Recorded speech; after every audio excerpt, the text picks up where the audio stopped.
Genesis chapter 21. Then the Lord took note of Sarah as he had said, and the Lord did for Sarah as he had promised. So Sarah conceived and bore a son to Abraham in his old age, at the appointed time of which God had spoken to him. Abraham named his son who was born to him, the son whom Sarah bore to him, Isaac. Then Abraham circumcised his son Isaac when he was 8 days old, as God had commanded him.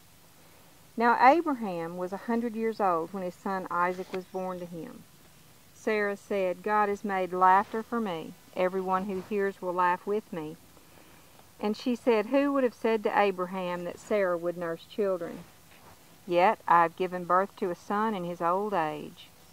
And the son grew and was weaned, and Abraham held a great feast on the day that Isaac was weaned. Now Sarah saw the son of Hagar the Egyptian, whom she had borne to Abraham, mocking Isaac.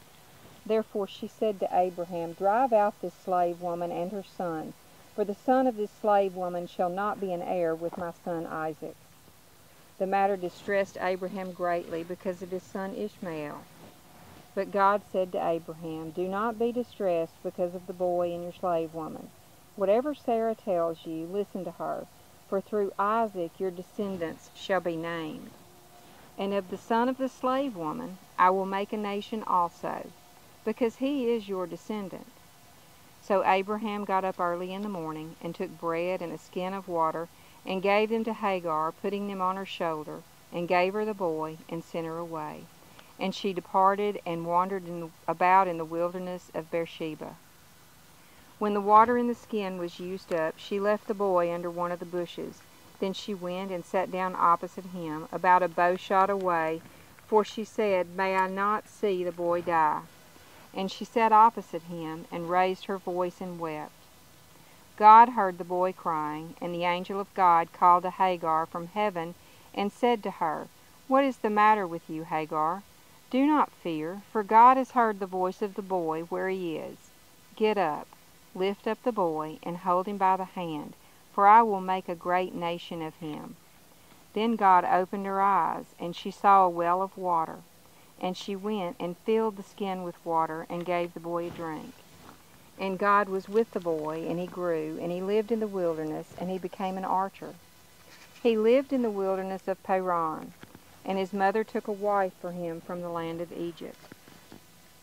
Now it came about at that time that Abimelech and Phicol, the commander of his army, spoke to Abraham, saying, God is with you in all that you do. So now swear to me here by God that you will not deal falsely with me, or with my offspring, or with my descendants, but according to the kindness that I have shown to you, you will show to me and to the land in which you have resided.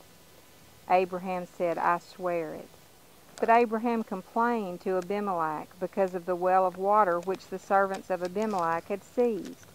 And Abimelech said, I do not know who has done this thing. You did not tell me, nor did I hear of it until today. So Abraham took sheep and oxen, and gave them to Abimelech, and the two of them made a covenant. But Abraham set 7 ewe lambs of the flock by themselves.